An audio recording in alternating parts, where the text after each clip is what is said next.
Welcome to special focus.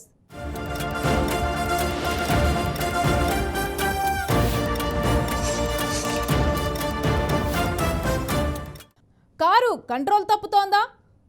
ఒక్క ఓటమితోనే break down అవుతోందా? కారు సారు అంటూ తడబడుతున్న గులాబీ దళం పార్లమెంట్ పోరుకు ముందు పరేషాన్ అవుతోందా? అసెంబ్లీ ఎన్నికలు జరిగి 4 నెలలైనా పూర్తి కాకముందే పలువురు కీలక నేతలు కారు దిగేస్తుండటాన్ని ఏమనాలి, ఎలా చూడాలి?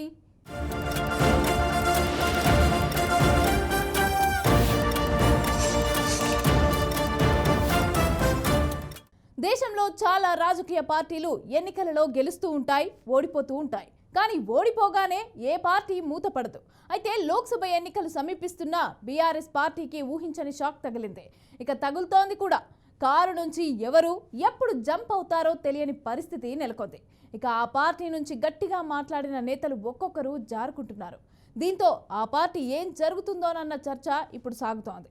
ఇక మిగతా నేతలు కూడా సర్దుకునే పనిలో పడ్డట్టు పొలిటికల్ సర్కిల్స్లో టాక్ నడుస్తోంది.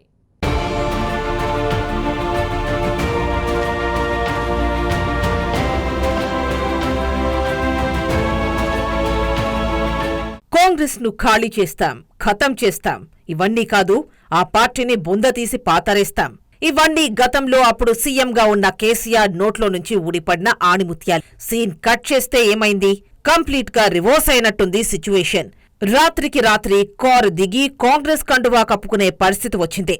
టికెట్లిస్తామన్నా వద్దు మహాప్రభో అంటూ దండం పెట్టి మరీ చెబుతున్నారు. ఇంతకీ బీఆర్ఎస్ ఎందుకు ఖాళీ అవుతోంది? మంచి జోరు మీదున్న కారు పార్టీకి ఇలాంటి పరిస్థితి ఎందుకొచ్చింది? ఇది స్వయం కృతాపరాధమా లేక రెచ్చగొట్టి మరీ చేసుకున్న నిర్వాకమా అనే సందేహాలు అందరిలో వ్యక్తం అవుతున్నాయి.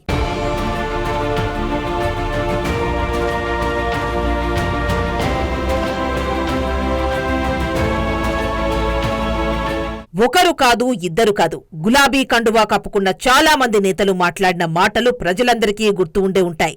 మాట్లాడితే కాంగ్రెస్ సర్కార్ను కూల్చేస్తాం, ఇదంతా 3 నాళ్ల ముచ్చటే. ఇది జస్ట్ కొన్ని రోజుల ముందు వరకు వినిపించిన డైలాగ్స్. కానీ ఇప్పుడేమైంది? కథ మారింది. కూల్చడం అటుంచి సొంత పార్టీ నుంచి వలస వెళుతోన్న నేతలను కాపాడుకోలేని స్థితిలో ఉన్నారు కేసీఆర్. కష్టమొచ్చినా నష్టమొచ్చినా ఎండైనా వానైనా సిచ్యువేషన్ ఏదైనా కేసీఆర్ వెంటే నడుస్తాం, పార్టీ మారనే మారమన్న నేతలు తెల్లారితే కాంగ్రెస్ కండువానో కాషాయ కండువానో కప్పుకుని కనిపిస్తున్నారు.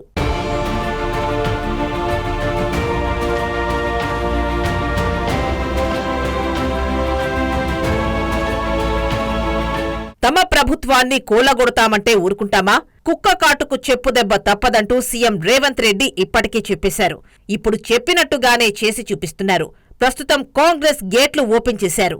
గ్రేటర్లో తమను కొట్టేవారే లేరన్న గులాబీ నేతల ధీమాను బద్దలు కొట్టారు.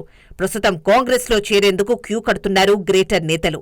కాంగ్రెస్ కండువా కప్పుకున్నారు డిప్యూటీ మేయర్ మోతే శ్రీలత శోభన్. ఆమె బాటలోనే మేయర్ గద్వాల్ విజయలక్ష్మి సైతం నడుస్తున్నారు. ఇప్పటికే కాంగ్రెస్ ఇన్ఛార్జ్ దీపాదాస్ మున్షీతో మేయర్ భేటీ ముగిసింది. ఆమె హామీలతో కాంగ్రెస్ పార్టీతోనే నడుస్తామని హామీ ఇచ్చారు.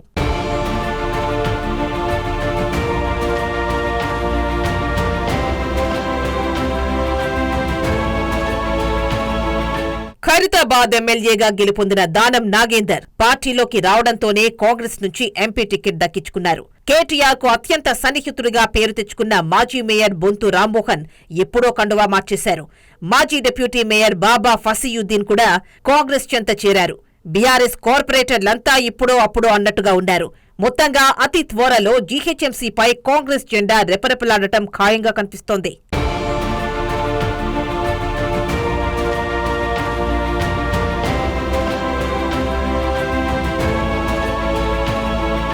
నిజానికి పెద్దపల్లి సిట్టింగ్ ఎంపీ వెంకటేష్ నేతతో మొదలైంది ఈ చేరికల పర్వం. ఆ తర్వాత మెల్లమెల్లగా ఊపందుకుని ఇప్పుడు జోరుగా మారింది. ఇప్పటికే 4 సిట్టింగ్ ఎంపీలు కారు దిగారు. వారే కాదు, చాలా మంది మాజీలు కూడా కాంగ్రెస్ కండువా కప్పేసుకుంటున్నారు. హస్తం గూటికి చేరేందుకు మేమంటే మేమని పోటీకి సైతం దిగుతున్నారు.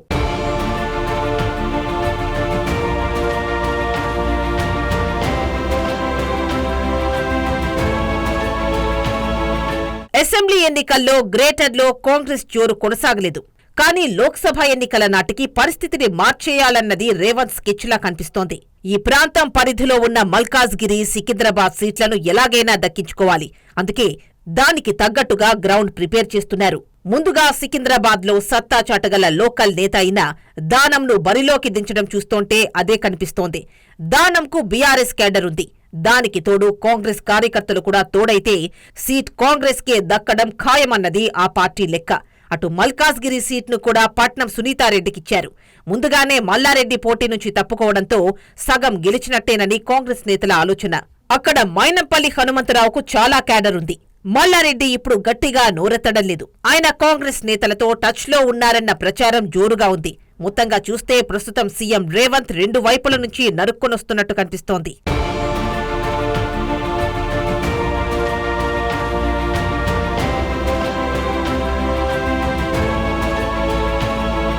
ఇక సీఎం కేసీఆర్ సొంత జిల్లా మెదక్లోనూ సమీకరణాలు మారిపోతున్నాయి.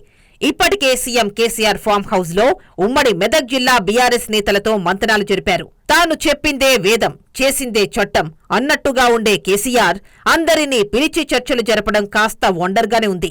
ఇది కేసీఆర్ కు ప్రెస్టీజ్ ఇష్యూ అనే చెప్పాలి. ఈ సీట్లో ఓడితే పరువు పోతుందన్న భావనలో ఉన్నారాయన. అందుకే ఆచీతూచీ మెదక్ బీఆర్ఎస్ ఎంపీ అభ్యర్థిగా ఎమ్మెల్సీ మాజీ కలెక్టర్ వెంకట్రామరెడ్డి పేరును ఖరారు చేసింది. ఈ టికెట్ ఆశించిన వంటేరు ప్రతాప్ రెడ్డి సైలెంట్ గా సైడ్ అయ్యారు. వెంకట్రామరెడ్డి పేరు ఫైనల్ చేయడం కాస్త అనూహ్యమనే చెప్పాలి.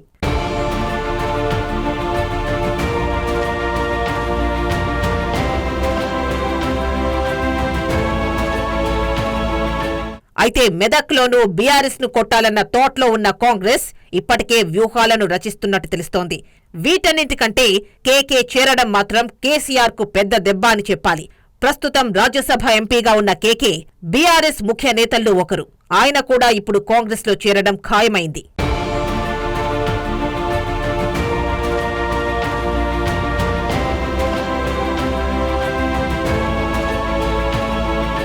ఓవరాల్ గా చూస్తే కార్యకర్తలు, కౌన్సిలర్లు, కార్పొరేటర్లు, ఎమ్మెల్యేలు, ఎంపీలు, ఇందులో ఓడినవారు, గెలిచినవారు అంతా కారు దిగేవారే కనిపిస్తున్నారు.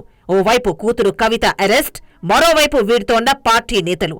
ప్రస్తుతం కాంగ్రెస్ సర్కార్ను కూలగొట్టడం అటుంచి ఉన్న పార్టీని కాపాడుకుంటే చాలు అనే సెటైర్లు వినిపిస్తున్నాయి పొలిటికల్ సర్కిల్స్ లో. ప్రస్తుతం కాంగ్రెస్ వ్యూహం చూస్తోంటే రేవంత్ చేసిన కామెంట్స్ నిజమవుతాయా? బీఆర్ఎస్ పార్టీలో కేసీఆర్ కుటుంబ సభ్యులు 3-4 మాత్రమే మిగులుతారా అనే సందేహాలు అందరిలో మొదలయ్యాయి. మరి ఇలాంటి సందేహాలకు క్లారిటీ రావాలంటే పార్లమెంట్ ఎన్నికల ఫలితాలు వచ్చే వరకు వేచి చూడాలి.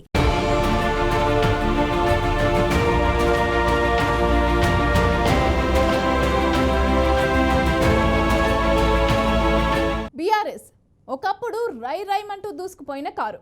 ఒక తెలంగాణకే కాదు, దేశవ్యాప్తంగా కారు తిరుగుతుందని లెక్కలు వేసుకున్న పార్టీ. కానీ పట్టుమని 6 మాసాలు తిరిగేసరికి అధికారం పోయి కీలక నేతలు చేజారి అలో లక్ష్మణ అనే పరిస్థితికి వచ్చేసింది. కేశవరావు నుంచి కడియం వరకు చాలామంది నాయకులు పార్టీని వదిలి వెళ్ళిపోయారు. ఇప్పుడు బీఆర్ఎస్ అంటే కేసీఆర్, కేటీఆర్, హరీష్ రావు, కవితలే కనిపిస్తున్నారు.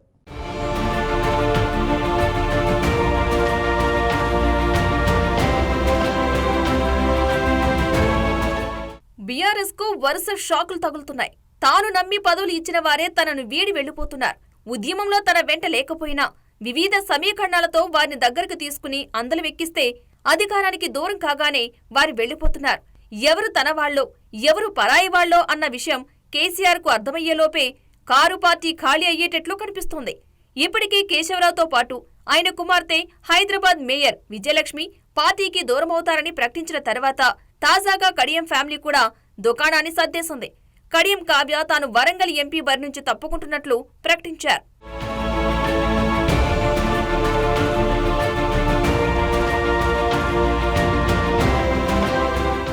కడియం శ్రీహరిని గత ఎన్నికల్లో స్టేషన్ ఘనపూర్ నుంచి పోటీ చేయించారు. అప్పుడు ఉన్న సిట్టింగ్ ఎమ్మెల్యే రాజయ్యను కాదని కడియం శ్రీహరికి కేసీఆర్ టికెట్ ఇచ్చారు. ఆ ఎన్నికల్లో గెలిచారు. అసలు కడియం శ్రీహరి టీడీపీ నుంచి బీఆర్ఎస్ లో చేరిన వెంటనే ఆయనకు 2014లో ఎమ్మెల్సీ పదవి ఇచ్చారు. అంతటితో ఆగలేదు. అప్పటి డిప్యూటీ సీఎం రాజయ్యను మంత్రివర్గం నుంచి తప్పించి శ్రీహరిని కేసీఆర్ కేబినెట్లోకి తీసుకున్నారు. అంతేకాదు డిప్యూటీ సీఎంని చేశారు. మరోసారి ఎమ్మెల్సీ పదవిని కూడా రెన్యువల్ చేశారు. మొన్నటి ఎన్నికల్లో మరోసారి స్టేషన్ ఘన్పూర్ నియోజకవర్గం నుంచి పోటీ చేసే అవకాశం కల్పించారు.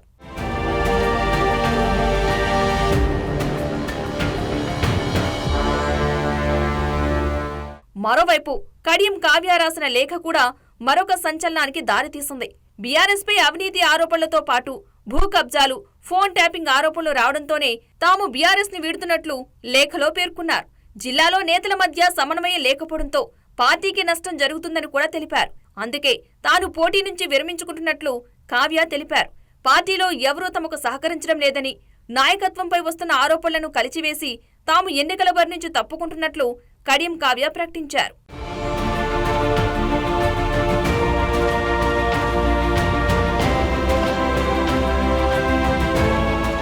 కడియం కుమార్తె కావ్యకు వరంగల్ ఎంపీ టికెట్ను ఇటీవలే కేటాయించారు.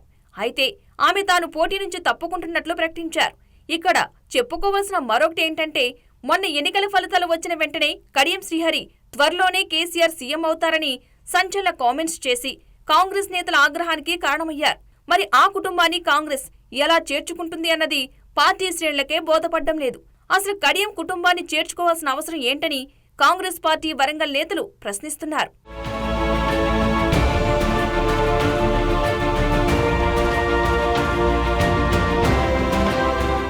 మరోవైపు కాంగ్రెస్ పార్టీలోకి వెళ్లాలనుకుంటున్నానని, గతంలో సుదీర్ఘకాలం ఆ పార్టీలోనే ఉన్నానని చెప్పారు కేశవరావు. కేసీఆర్ తనకు చాలా గౌరవం ఇచ్చారని, తనకు కూడా ఆయనంటే గౌరవం ఉందని చెప్పుకొచ్చారు. బీఆర్ఎస్ నేతలు, కార్యకర్తలు కూడా తనకు బాగా సహకరించారన్నారు. సుదీర్ఘకాలం కాంగ్రెస్ పార్టీలో కొనసాగానని, 84 ఏళ్ల వయసులో తిరిగి సొంత పార్టీకి వెళ్లాలని నిర్ణయం తీసుకున్నట్లు తెలిపారు. నిన్న నేను కేసీఆర్ గారిని కలవడం నిజం. ఎందుకంటే నేను పార్టీ మార్చి 55 ఏళ్ళు నేను కాంగ్రెస్ ఉన్నా. 55 ఏళ్ళు. ఇప్పుడు నా ఏజ్ 85. 85 ఉన్న నేను 55 ఏళ్ళు కాంగ్రెస్ ఉంటే అంటే నాకు కాంగ్రెస్ ఏమి చేయాలి? దేశంలో కూడా ఏ కాంగ్రెస్ మ్యాన్కి కూడా ఇవన్నీ పోస్టు నాకు ఇచ్చి 55 ఏళ్ళు నేను కాంగ్రెస్ గడిపిన తర్వాత. కాబట్టి తెలంగాణ గురించి ఈ టీఆర్ఎస్ ఆలోచించక ముందు సిఎఫ్టీ అని, కాంగ్రెస్ ఫోరం ఫర్ తెలంగాణ అని, బాగారెడ్డి గారు చైర్మన్, నేను వైస్ చైర్మన్. మీకు ఒక మాట కోట్ చేస్తున్నా, నేను రాసిన లెటర్లో వేరేది ఏం లేదు. Congress party is a great party. So Telangana is created by no other than the Congress party. BRS ఇచ్చినంత రెస్పెక్టు, కేసీఆర్ గారు ఇచ్చినంత నాకు ఇచ్చిన రెస్పెక్టు, ఆయన రికార్డు, నా మాటకి ఇంపార్టెన్సు వేరే వాళ్ళు ఎవరు ఇవ్వలేదు. I consider their for the top man was give the respect. Even is the workers. KK Kadiyam ఇలాంటి నాయకులు పార్టీ కష్టకాలంలో వదిలిపెట్టి వెళుతున్నారని, పోయే నాయకులు వెళ్లేటప్పుడు కొన్ని రాళ్లు వేసి వెళ్తారని, అలాంటి వాళ్ళు చేస్తున్న విమర్శలపైన వాళ్ల విజ్ఞతకే వదిలేస్తున్నా అని కేటీఆర్ అన్నారు. 2014లో విశ్వేశ్వరరెడ్డిని రాజకీయాల్లోకి తీసుకువచ్చి ఎంపీగా చేశామని, ఆ తర్వాత 2019లో రంజిత్ రెడ్డిని కూడా ఎంపీ చేశామని కేటీఆర్ గుర్తు చేశారు. కవిత అరెస్ట్ అయితే నవ్వుకుంటూ విమర్శలు చేస్తూ ఇతర పార్టీలకు వెళుతున్నారని ఆరోపిస్తూ, ఇదే మహేందర్ రెడ్డి, రంజిత్ రెడ్డిలు మళ్లీ వచ్చి కేసీఆర్ కాళ్లు పట్టుకున్నా పార్టీలోకి రానియం అంటూ కేటీఆర్ పరోక్షంగా వార్నింగ్ ఇచ్చారు. ఒక మాట మాత్రం నేను మీకు ఇస్తున్నా. నేను 2018లో ఆనాడు విశ్వేశ్వరరెడ్డి గారు ఆ రాజకీయాల్లో లేనప్పుడు రాజకీయాల్లోకి పట్టుబట్టి తీసుకొచ్చింది నేను. ఆయన ఇంటికి పోయి 14లో ఆయన ఇంటికి పోయి నువ్వు రావాలా, నీలాంటి చదువుకున్న వాళ్ళు కావాలి రాజకీయాల్లో అని తీసుకొచ్చిన. ఆయనకేం పుట్టిందో 18లో ఆయన జంపు, ఆయన కాంగ్రెస్లోకి పోయిండు. ఆ రోజు మళ్ళీ చెప్పిన, నువ్వు ఇలా కాంగ్రెస్లో కూతున్నావు, చేవెళ్ళ ప్రజల చైతన్యాన్ని తక్కువ అంచనా ఇస్తున్నావు, ఓడిపోతావు, నువ్వు రాసి పెట్టుకో అని చెప్పిన. ఓడగొట్టి ఆ రోజు మీరే గట్టిగా బుద్ధి చెప్పి ఆనాడు విశ్వేశ్వరరెడ్డిని ఇంట్లో కూర్చోబెట్టిండ్రు. కష్టకాలంలో ఉంటామని చెప్పి మాటిచ్చి అక్కడ కేసీఆర్ గారి కూతురు అరెస్ట్ అవుతుంటే ఇక్కడ నవ్వుకుంటూ తుల్లుకుంటూ ఇద్దరు పోయి కండువా కప్పుకునే దృశ్యం ఏదైతే ఉన్నదో తప్పకుండా దానికి బదిలా తీసుకోవాల్సిన బాధ్యత మన మీద ఉన్నది అనే మాట నేను మీకు విజ్ఞప్తి చేస్తా ఉన్నా. మళ్ళీ రేపు వచ్చి ఇదే పట్నం మహేందర్ రెడ్డి, ఇదే రంజిత్ రెడ్డి వచ్చి కేసీఆర్ గారి కాళ్ళు పట్టుకున్న మళ్ళా పార్టీలోకి రానియము అనే మాట కూడా నేను ఈ సందర్భంగా మీకు విజ్ఞప్తి చేస్తా ఉన్నా. వాళ్ళకు తప్పకుండా బుద్ధి చెప్పవలసిన బాధ్యత మన మీద ఉన్నది. వచ్చి కేసీఆర్ కాళ్ళు పట్టుకున్న మళ్ళీ అధికారంలోకి వచ్చినాక వాళ్ళని మాత్రం మళ్ళీ రాణించే ప్రసక్తే లేదనే మాట కూడా నేను మీకు విజ్ఞప్తి చేస్తా ఉన్నా. ఓవైపు బీఆర్ఎస్ ని బీజేపీ అష్టదిగ్బంధనం చేస్తుంటే కాంగ్రెస్ కూడా ముప్పిట దాడి చేస్తోంది. ముందుగా బీఆర్ఎస్ నుంచి వలసలను ప్రోత్సహించమన్న కాంగ్రెస్ నేతలు ఇప్పుడు మాట మార్చడమే కాకుండా స్పీడ్ పెంచి కారు పార్టీని ఖాళీ చేసేలా పావులు కదుపుతున్నారు. ముఖ్యంగా ఉమ్మడి హైదరాబాద్, రంగారెడ్డి జిల్లాలో కాంగ్రెస్ కు పెద్దగా బలం లేకపోవడంతో ఆయా జిల్లాల పరిధిలో ఎమ్మెల్యేలతో పాటు స్థానిక కేడర్ను పార్టీలోకి ఆహ్వానిస్తున్నారు. ఇక గ్రామ, పట్టణ స్థాయిలో సర్పంచ్లు, ఎంపీటీసీలు, కౌన్సిలర్లు, కార్పొరేటర్లు ఇలా చిన్న లీడర్లను గులాబీ పార్టీకి దూరం చేస్తూ స్థానిక సంస్థల్లో కాంగ్రెస్ జెండా ఎగరేస్తూ చాప కింద నీరులా బీఆర్ఎస్ ఆత్మస్థైర్యాన్ని దెబ్బతీస్తోంది కాంగ్రెస్ పార్టీ.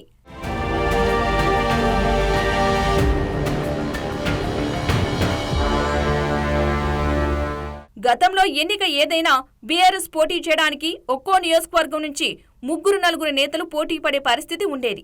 ఇప్పుడు పోటీ చేయాల్సిందిగా అగ్రనాయకత్వం నేతలను బ్రతిమలాడుకోవాల్సిన పరిస్థితి ఏర్పడింది. ఇవే పరిస్థితులు మరికొన్నాళ్లు కొనసాగితే కారు పార్టీ పూర్తిగా ఖాళీ అవుతుందని హెచ్చరిస్తున్నారు రాజకీయ పండితులు.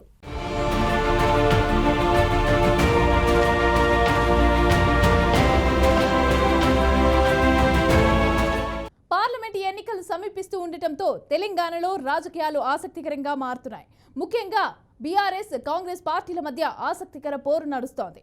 బీఆర్ఎస్ పార్టీకి షాక్ల మీద షాక్లు ఇస్తున్న నేతలు ఒక్కొక్కరుగా కారు దిగుతున్నారు. హస్తంలోకి ఎంపీ వెంకటేష్తో మొదలైన వలసలు కేకే వరకు కొనసాగుతూనే ఉన్నాయి. మొత్తంగా నీవు నేర్పిన విద్యయే నీరజాక్ష అనే విధానంలో కేసీఆర్కి గతం గుర్తు చేస్తున్నారు సీఎం రేవంత్.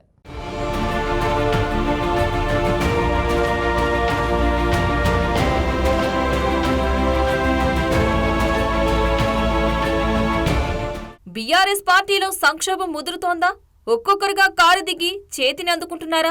అసెంబ్లీ ఎన్నికల్లో పరాజయం తర్వాత గులాబీ పార్టీ ఖాళీ అవుతోందా అంటే అవుననే సమాధానం వస్తోంది. లోక్సభ ఎన్నికల వేళ గులాబీ పార్టీకి షాక్ మీద షాక్ తగులుతున్నాయి. పార్టీ నుంచి అధికార పార్టీలోకి చేరికలు చూస్తుంటే కాంగ్రెస్ పార్టీ రివెంజ్ పాలిటిక్స్ కు తెరతీసిందనే అనుమానాలు వ్యక్తమవుతున్నాయి.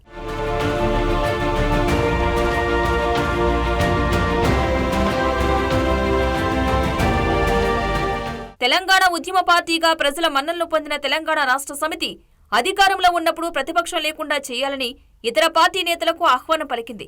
అనుకున్న తడువుగా 2014లో టీడీపీని ఖాళీ చేయించింది. 2018లో కాంగ్రెస్ ను ఖాళీ చేయించాలనే లక్ష్యంతో గులాబీ బాస్ పార్టీ గేట్లు తెరిచారు. ఎమ్మెల్యేలు, నేతలను పార్టీలో చేర్చుకున్నారు. దాదాపు ప్రతిపక్షం అనే పదం లేకుండా చేశారు.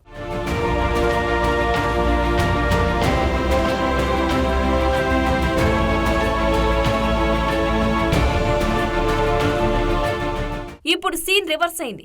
కేసీఆర్ వేసిన పాచికల్ని కాంగ్రెస్ రాష్ట్ర అధ్యక్షుడు సీఎం రేవంత్ రెడ్డి కూడా అదే బాటలో నడుస్తున్నారు. ఇప్పుడు తన టైం వచ్చింది కాబట్టి గులాబీ పార్టీ ఖాళీ చేసే వ్యూహాలకు పదును పెట్టారు. లోక్సభ ఎన్నికలకు ముందు హస్తం పార్టీ గేట్లు తెరిచారు.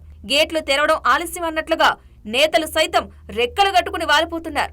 కార్పొరేటర్ల నుంచి సిట్టింగ్ ఎమ్మెల్యేలు, ఎంపీలు, అభ్యర్థులు సైతం బీఆర్ఎస్ ని వీడి కాంగ్రెస్ లో చేరేందుకు క్యూ కట్టారు. 100 రోజులు మేము మంచి పరిపాలన అందించడానికి ఎవరొచ్చినా కూడా మేము చేరికల అనే విధానానికి పోకుండా మేము పరిపాలన అందించినాం. కానీ ప్రతిరోజు బీఆర్ఎస్ వాళ్ళు, బీజేపీ వాళ్ళు మీ ప్రభుత్వాన్ని పడగొడతామని చెప్పి వాళ్ళు కుట్రలు చేస్తున్నారు. కుట్రల్ని తిప్పికొట్టాలంటే మేము కొన్ని కఠినమైన నిర్ణయాలు తీసుకోవాల్సిన పరిస్థితి వచ్చింది. ప్రజలెన్నుకున్న ప్రభుత్వాన్ని పారదర్శకంగా పనిచేయడాన్ని అవకాశం ఇవ్వకుండా కేసీఆర్ నుంచి మొదలు పెడితే డాక్టర్ లక్ష్మణ్ గారు కూడా ఈ ప్రభుత్వము ఎన్నికలు అయిపోయిన ఎంబడే మా ఆపరేషన్ మొదలు పెడతామని, ఇది దేనికి సంకేతము? ఈ 100 రోజుల్లో ఎక్కడైనా ఏదైనా ఫిరాయింపులకు కానీ లేకపోతే రాజకీయంగా వేరే రకమైన ప్రయత్నం మేము ఎక్కడైనా చేసినామా?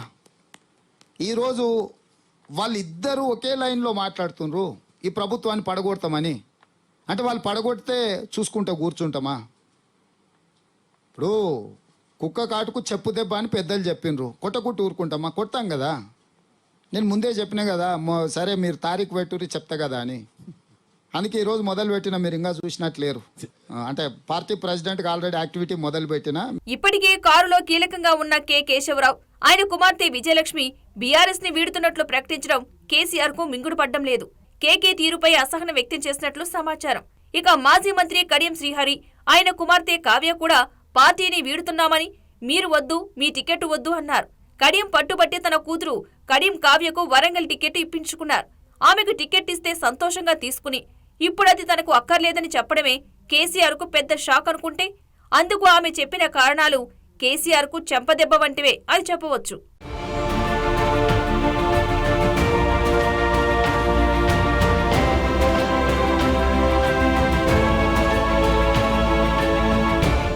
ఇప్పటికీ పలువురు నేతలు బీఆర్ఎస్ ని వీడి కాంగ్రెస్ బీజేపీలలో చేరారు. BRS Chevella sitting MP Ranjith Reddy Congress లోకి చేరి ఆ పార్టీ అభ్యర్థిగా లోక్సభ బరిలో నిలిచారు. వికారాబాద్ జడ్పీ చైర్పర్సన్ సునీతా మహేందర్ రెడ్డి రాజీనామా చేసి కాంగ్రెస్ లో చేరగా ఆమెకు మల్కాజ్గిరి టికెట్ లభించింది. ఖైరతాబాద్ ఎమ్మెల్యే దానం నాగేందర్ అధికార పార్టీలో చేరి సికింద్రాబాద్ లోక్సభ టికెట్ దక్కించుకున్నారు. Zaheerabad BRS MP BB Patil బీజేపీలో చేరిన వెంటనే ఆ పార్టీ టికెట్ ఇచ్చింది. Nagar Kurnool BRS MP P Ramulu బీజేపీలో చేరగా ఆయన కుమారుడికి టికెట్ లభించింది. మాజీ ఎంపీలు జి నగేష్, అజ్మీరా సీతారాం నాయక్, మాజీ ఎమ్మెల్యేలు జలగం వెంకట్రావు, సైదిరెడ్డిలు ఇప్పటికే బీజేపీ కండువా కప్పుకున్నారు. వరంగల్ ఎంపీ పసునూరి దయాకర్ హస్తంగూటికి చేరారు. వరంగల్ నుంచి టికెట్ను ఆశించిన వర్ధనపేట మాజీ ఎమ్మెల్యే ఆరూరి రమేష్ సైతం కారు దిగి కమలం పార్టీలో చేరారు. ఆదిలాబాద్ జిల్లాలో మాజీ మంత్రి ఇంద్రకరణ్ రెడ్డి బీఆర్ఎస్ కార్యకలాపాలకు దూరంగా ఉంటున్నారు. ఆయన కూడా కాంగ్రెస్ లో చేరడం ఖాయమైంది.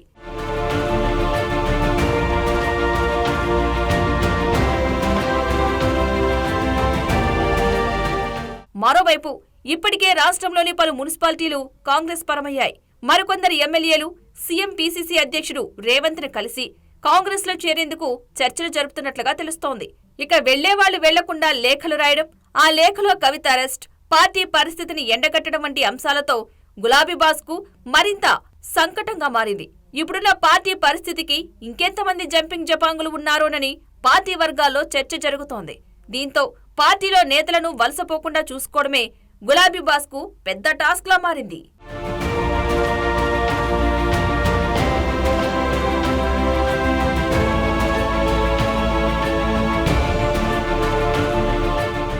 ఇది వాల్టీ స్పెషల్ ఫోకస్. చూస్తూనే ఉండండి బీఆర్కే న్యూస్.